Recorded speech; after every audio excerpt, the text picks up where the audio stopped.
Today on Rappler. Rappler follows the trail of 900 million pesos from the Malampaya Fund lost to pork barrel queen Janet Napoles.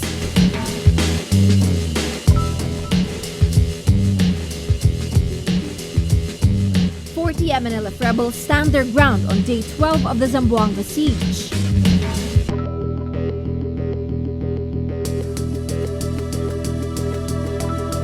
And talks between the government and the Moro Islamic Liberation Front in Kuala Lumpur end without a deal on power sharing and normalization.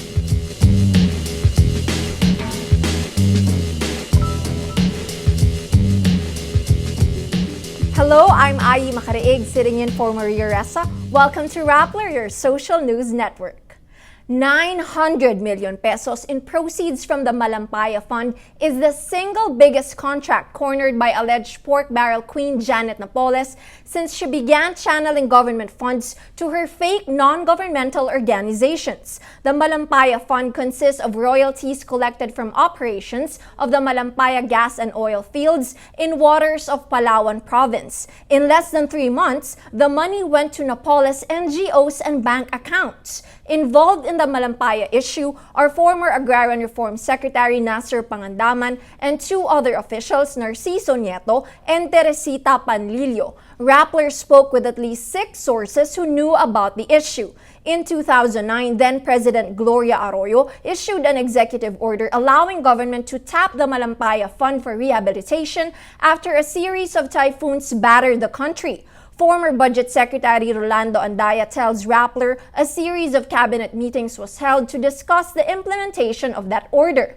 In one of those meetings, Pangandaman asked for more than 1 billion pesos, supposedly to help affected farmers. But Andaya rejected the amount because other agencies also requested money from the Malampaya Fund. In the end, officials agreed that DAR would get 900 million pesos. While the Budget Department was processing the amount, Napoles' staff used documents with forged signatures of local government officials to enter into a memorandum of agreement with DAR. Under the MOA, DAR would transfer the funds to LGUs requesting for them. These LGUs would identify an NGO as fund conduit for the implementation of projects. Between November 12 and 17, 2009, MOAs were signed with 12 NGOs and 97 LGUs. Of the 12 NGOs, 10 were supposedly linked to Napoles. Andaya says DAR entering into agreements with NGOs was questionable since the projects should have undergone bidding.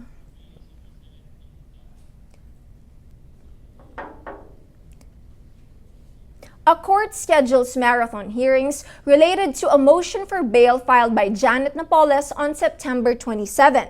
On Friday, Napoles' counsel, Lorna Kapunan, asked the court to hear and resolve the bail plea by next week or else the defense will insist on her release. Napoles is detained in Fort Santo Domingo in Laguna for a serious illegal detention case. During the Friday hearing, the prosecution says it will present at least 8 witnesses to prove Napoles' guilt. But prosecutors say they will be ready for marathon hearings only by October 7.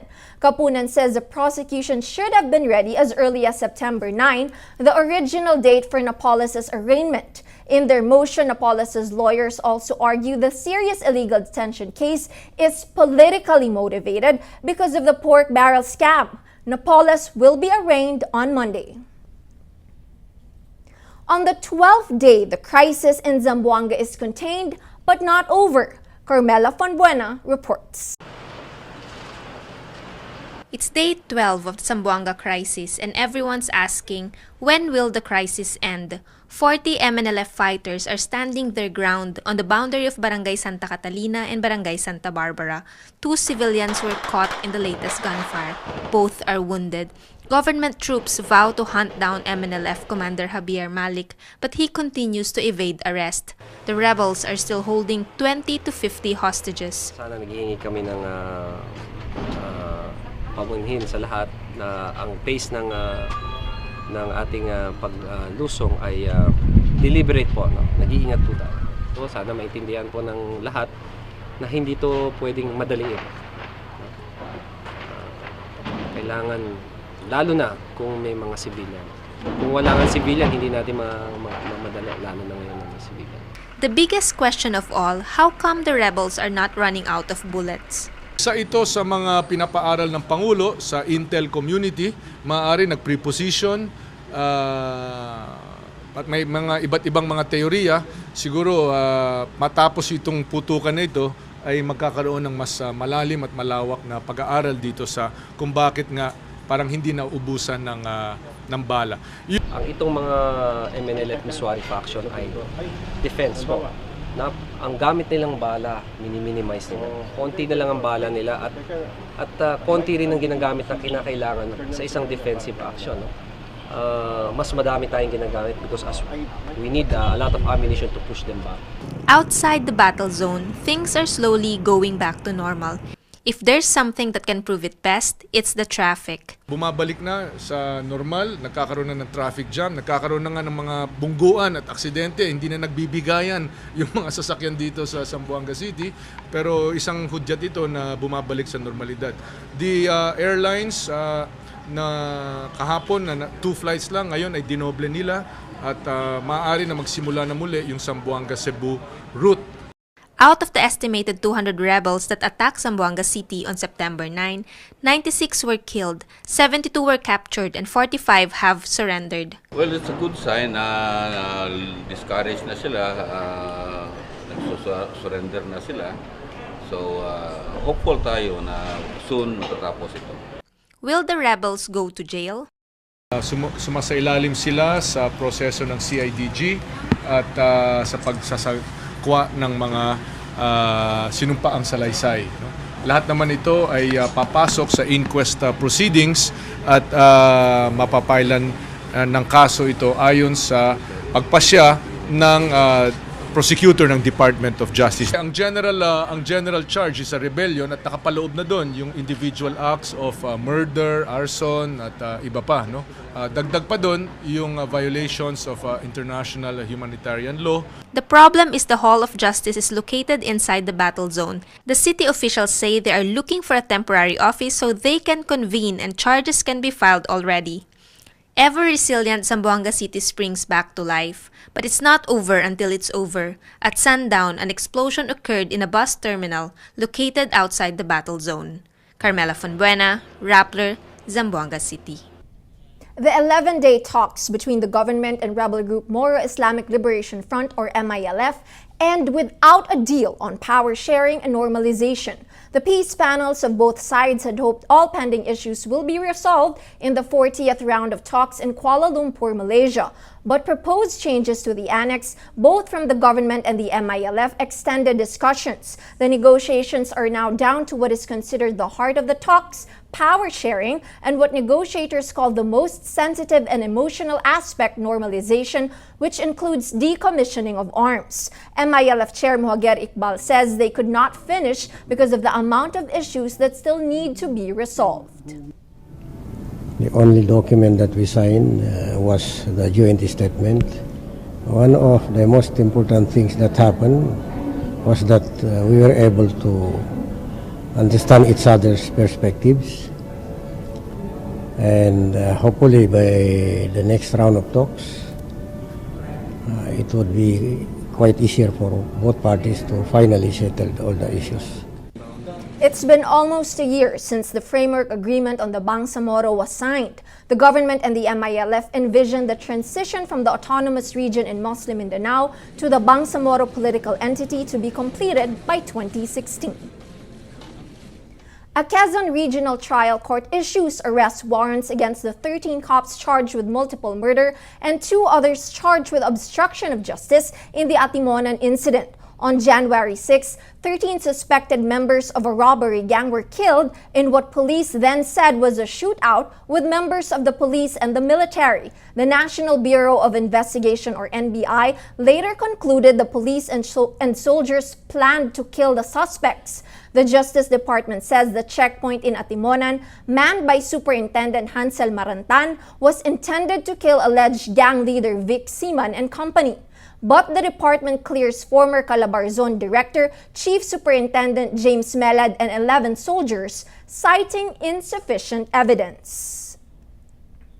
Typhoon Odette, international name Usagi, gains strength as it accelerates towards northern Luzon.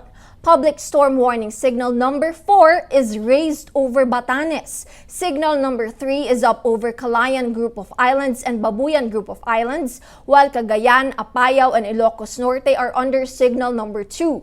Signal number 1 is up over Abra, Kalinga, Isabela, Northern Aurora, Quirino, Nueva Vizcaya, Benguet, La Union, Ilocos Sur, Mountain Province, and Ifugao. Super Typhoon Usagi is one of the strongest typhoons in the West Pacific region this year. On Friday, it moves towards Hong Kong and southern China, prompting warnings of fierce winds and torrential rains. In world news, at least 56 policemen and soldiers are killed in southern Yemen in simultaneous attacks attributed to Al-Qaeda in the Arabian Peninsula, or AQAP. Military sources say one AQAP assault targeted a special forces camp in Shabwa province, killing 8 policemen, while gunmen attacked 2 army posts, killing at least 32 soldiers. Yemeni authorities accuse Al-Qaeda of launching deadly attacks on the army and police in the south and east, where the radical Islamist network is active. Pope Francis urges mercy for homosexuals, divorced people, and women who have abortion as he calls for greater understanding over practices the Church opposes. The Pope says the Church's official position has not changed, but adds it should, quote, always keep in mind the individual. In an interview with an Italian Jesuit journal, Pope Francis adds, we must find a new balance, otherwise the Church's whole moral edifice risks collapsing like a house of cards. The first ever Jesuit Pope has shown a strong reformist drive in his first few months in office. On Monday, he calls for, quote, another way of treating divorcees who remarry. In July, he said it was not his place to judge homosexuals. Let's now look at Rappler's Wrap for today, a list of the 10 most important events around the world you shouldn't miss. At number 6, banking giant JP Chase agrees to pay $920 million to settle securities law violations with U.S. and British government agencies related to the London whale trading case. The settlement includes an admission by JP that it violated U.S. securities laws. The violations come from the misstatement of financial results and poor internal controls over employees responsible for some $6.2 billion in trading losses last year. At number 7, Apple CEO Tim Cook says the company has no intention of competing in the junk segment of the electronics market. As Apple begins selling its 2 new iPhone models, Cook says he is unfazed by the company's eroding share of the smartphone market. In an interview, he says, there's always a large junk part of the market. We're not in the junk business. The comments come as Apple faces criticism for maintaining a high price for the iPhone 5C, seen as a phone targeted for budget-conscious consumers. At number 8, efforts to find life on Mars suffer a setback after NASA's Curiosity rover detected only trace amounts of methane gas in the red planet's atmosphere. In the past decade, scientists said a cloud near the Martian equator contained some 19,000 tons of methane, considered a key indicator of microbial life. But analysis of data from Curiosity's onboard instruments shows the maximum level of methane was about 6 times lower than previous estimates. But NASA's lead scientist for the Mars exploration did not definitively rule out the possibility of finding life in the planet's soil.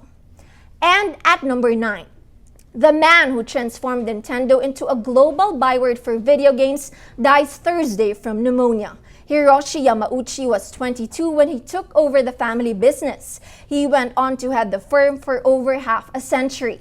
In 1983, Nintendo released a games console called the Family Computer, which laid the foundations for the modern video game industry. The company's success skyrocketed on the back of the Super Mario series and the popular Game Boy handheld console. Yamauchi's death comes at a time of uncertainty for the company, which faces competition from smartphone games. For the full top 10, visit Rappler.com's The Wrap. Rappler formalizes its links with Weather Philippines and Project NOAA to further strengthen its weather and disaster news coverage. KD Suarez reports. Better, more accurate weather and disaster news for the public. This is the aim of Rappler's new partnerships with Weather Philippines Foundation and DOST Project NOAA. Mirrored by Rappler for several months now, NOAA will make its weather, dam and river levels, and geohazard data available to Rappler. And we welcome this agreement with Rappler because we know that media can help a lot in disseminating crucial, vital, and understandable information. Information that all of the people need in the far-flung areas, even in the cities, in order for us to save ourselves. Weather Philippines will provide real-time weather information. And we join with Rappler and Project NOAA in really doing disaster preparedness for the country, and that's what we really need. Rappler will use data to give more accurate, timely information on weather, typhoons, and floods. We at Rappler think nothing great can ever be achieved alone, and there's fantastic work that's already been done. That's the main goal. We need to do this together because the Philippines, according to the World Disaster Index, is the third worst, most vulnerable to disaster. The partnerships also aim to help Filipinos learn, prepare, and deal with disasters. These will be on top of weather forecasts currently provided by weather-manila.com, developed by UP Professor Jerry Bagtasa. News and data from the three groups will soon be available on rappler.com/weather. KD Suarez, Rappler, Manila. Creating solutions for problems using technology and social media.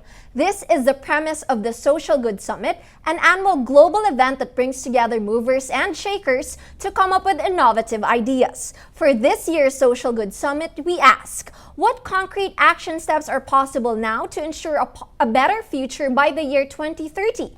The Philippines is a disaster-prone country with thousands of lives and millions of pesos worth of infrastructure lost every year. PH plus Social Good, the Manila Social Good Summit 2013, signals a long-term approach to climate change adaptation and disaster risk reduction in the Philippines. The summit will be held Saturday, September 21st from 9 a.m. to 5 p.m. at the Asian Institute of Management in Makati City. You can also watch the live stream on Rappler's front page and on plussocialgood.com. You can follow along on our live blog or join the conversation on Twitter using the hashtag 2030now. Every story on Rappler has a mood meter which gives you 8 emotions to choose from.